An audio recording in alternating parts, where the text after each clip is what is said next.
Salut. Comme je le disais dans la vidéo précédente, il est question déjà ici de montrer, comme je le disais, comment déjà contourner l'activation de Windows. Quelle que soit la version de Windows ici, que vous soyez sur Windows 10, Windows 8, Windows 7 ou encore d'autres systèmes. Là, nous aurons besoin d'un programme, comme je le disais, donc le programme en fait est celui-ci là, il s'appelle Unlock, je sais pas si je prononce bien. Je viens donc de le décompresser, il est là. Et comme je le dis souvent, je mettrai le lien dans la description de la vidéo pour que toute personne qui aura comme ceci besoin de pouvoir l'utiliser, de pouvoir comme ceci le télécharger afin de le mettre en application. Donc vous avez ici l'installation comme vous le voyez ici, il s'effectue comme vous êtes en train de le voir. Et comme je le disais tout à l'heure, le programme en fait a juste 1,02 mégas. Vous voyez, il ne pèse pas beaucoup. Il est question comme ceci, premièrement de pouvoir posséder, d'avoir d'abord ce programme. Une fois que vous l'aurez, nous allons nous rendre depuis l'ordinateur ou encore poste de travail et cibler le répertoire dans lequel le système d'exploitation est en fait installé. Nous allons donc l'ouvrir et depuis cette page ouvrir le répertoire Windows.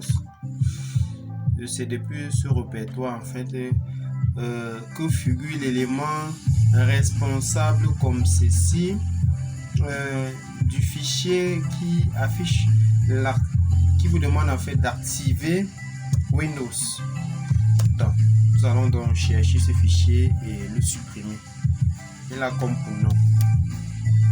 Voilà. Et pour nous taper entrée. Et comme je le disais, il faudrait déjà, ça va dépendre des systèmes d'exploitation. Vous allez patienter jusqu'à ce que la recherche puisse se terminer en fait avant déjà pour vous puissiez supprimer.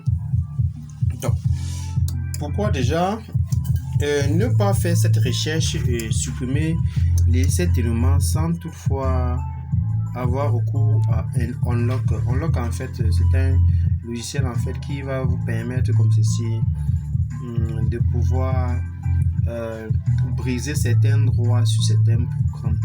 Ça veut dire ces programmes en fait, comme vous pouvez le constater, si nous pouvons comme ceci accéder aux propriétés du programme en combinant le raccourci Alt Entrée, vous verrez ici depuis cette page déjà qu'il a certains attributs que vous ne pouvez en fait pas supprimer.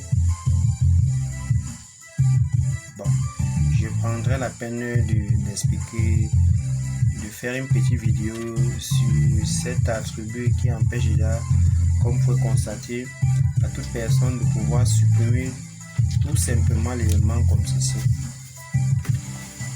Vous voyez, on demande de supprimer. Voyez-vous, on vous dit ceci, l'accès au fichier est refusé. Donc impossible de supprimer déjà le fichier parce qu'il est comme ceci. Il a certains attributs déjà que l'utilisateur que je suis ne pourrait déjà pas comme ceci pouvoir modifier l'élément ou alors supprimer ou déplacer, c'est pas trop. Tout autre élément qui va changer la position, c'est-à-dire le répertoire dans lequel l'élément en fait est stocké. C'est là maintenant que le programme installé devrait intervenir. Donc depuis un clic droit de la souris, nous allons aller sur Unlock, sélectionner, accepter. Et là, nous avons les différentes actions qui pourraient être exécutées sur le fichier. Nous allons comme ceci sélectionner, supprimer, qui est ici delete en anglais. Et là, nous allons cliquer sur OK. On vous dit ici, l'élément a été supprimé avec succès. Nous allons sélectionner comme ceci le deuxième élément. Depuis Unlock également, fait pareil.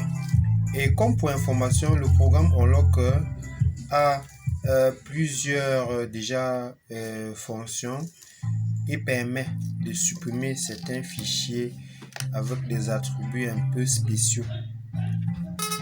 Vous avez peut-être un fichier que vous voulez supprimer, on vous dit déjà vous ne pouvez pas supprimer.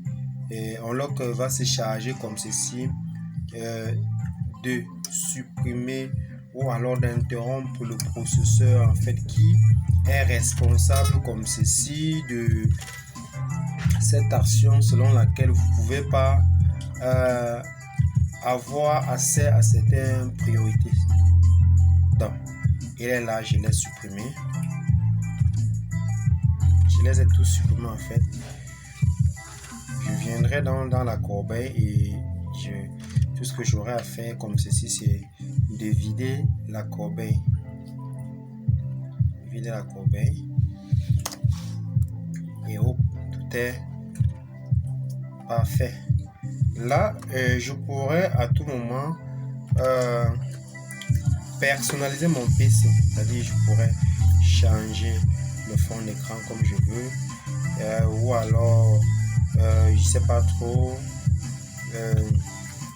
faire certains réglages un peu avancés sans toutefois avoir des contraintes selon laquelle je pourrais pas personnaliser mon PC juste parce qu'il est parti en fait. Donc ces éléments qui ont été supprimés sont ceux qui sont responsables déjà de ce fameux message selon lequel nous ne pouvons pas personnaliser notre PC. Merci d'avoir regardé la vidéo et à la prochaine pour la suite.